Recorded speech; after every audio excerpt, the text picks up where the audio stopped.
What is up, guys, and welcome back to the channel. If you're new to the channel, my name is Dave and I'm here to help you win with money so you can build your wealth.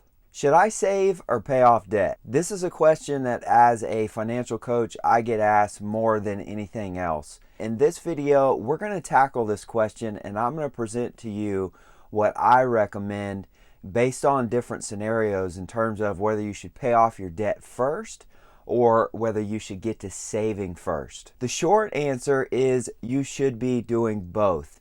Now, it is much more complicated than that, as we just alluded to. So stay to the end. We're going to dive deep into the specifics. Like, for example, what if I get an employer match? I don't want to miss out on that free money. Or what if I have toxic high interest rate debt?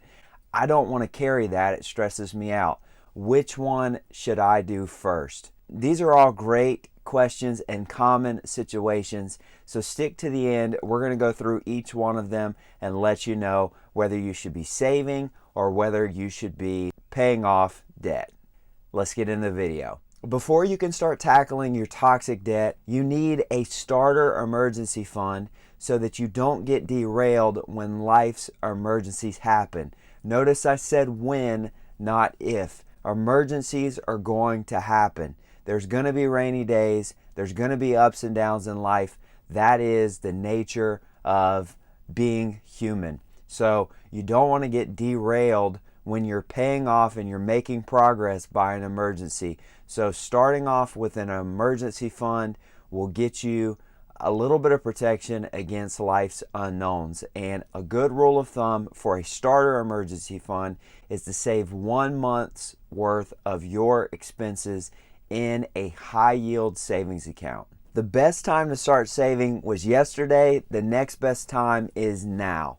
Next, capture the employer match. Notice that I am saying this before tackling high interest rate debt. That is by design, and the reason why is because your employer is offering you free money. In a recent survey, it was found that Americans on average leave about $250,000 on the table because they fail to capture the free employer match. There is no interest rate that can compare to a 100% free employer match, just for you doing what you should already be doing anyway, which is saving for retirement. So if I came to you and I said I was going to give you 3 to 6% of your annual salary for free, and then you were going to be able to earn returns on top of that by having that savings invested in the stock market, you would jump on that in a heartbeat. And if you didn't, something would be drastically off in terms of your thinking and your plan financially. You want to capture that before you start messing with toxic debt. I understand toxic debt is stressful, but every dollar invested by the age of 20 on average turns into $88 by retirement age of 60. These are returns that you simply cannot compare to even a high interest rate. The high interest rate does not come close in terms of the overall net result on your wealth. If that employer match is not available or you are already capturing your full employer match, then it's time to tackle toxic debt. And when I say toxic debt, I mean anything that is tied to either no asset or an asset that depreciates in value or goes down in value. Now, a lot of people like to do this by interest rate. As of today, credit cards are averaging around a 20% interest rate. That is a significant cost to carry a balance on a credit card. Therefore, you want to knock that out as quickly as possible. But that's not the only bad debt. Any debt that is tied to an asset that loses value could be considered bad debt, although it's probably not considered toxic debt. Toxic debt is more high interest rate debt, debt that costs you a lot of money to carry the balance. Good debt would be a mortgage on real estate that appreciates in value because you net out positive at the end of good debt. So you've got your starter emergency fund sitting in a high yield savings account. You've captured your full employer match if it's available to you. And next, you wiped out your toxic debt or high interest rate debt. Now, you're going to want to level up into a fully funded emergency fund. For most 9-to-5ers with a steady job, meaning that they've been in the same career field for 2 or more years and their prospects for being able to get or keep a job are very good, you're going to want to look at probably 3 months worth of expenses saved in a high yield savings account. For others who are self-employed or have less stable jobs, you're going to want to look at a 6-month emergency fund in a high yield savings account.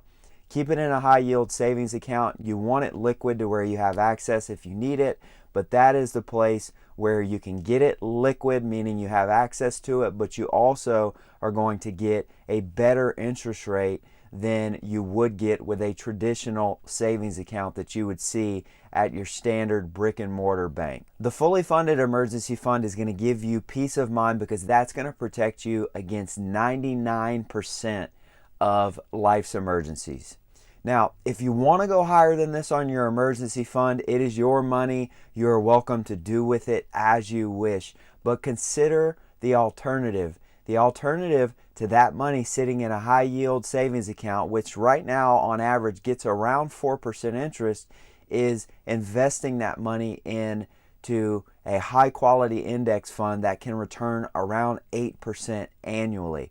So there is a cost to leaving too much money in an emergency fund. If you're going to go above 6 months, I would recommend putting anything additional into an investment account, into something stable like an index fund, so that it is earning a better interest rate, yet you also have the ability to withdraw that money in the rare event that there's an emergency that would need that level of an investment. And lastly, it's time to level up your investing.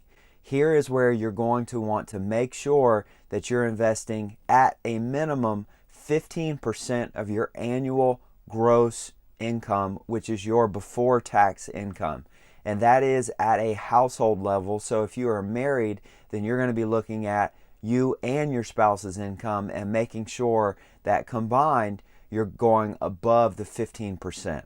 Now that, my friends, is where true wealth is made. The quicker that you can get to this last step and get to investing at least 15% of your annual income, the quicker you can build wealth and reach your goal of being able to retire with peace of mind and dignity, and to be able to live the type of life that you're going to want to live in your golden years. Pro tip: if your employer does not offer an employer match, you can also use a Roth or traditional IRA account to invest for retirement. You still get the tax advantages and you're still saving towards your retirement. If you found value in today's video, smash that like button, hit the subscribe for all the tips, tricks, and motivation to win in financial life. Again, my name is Dave, and I'm here to walk alongside you on your financial wellness journey. Consider adding me on Instagram. My posts are pretty much daily. Until next time.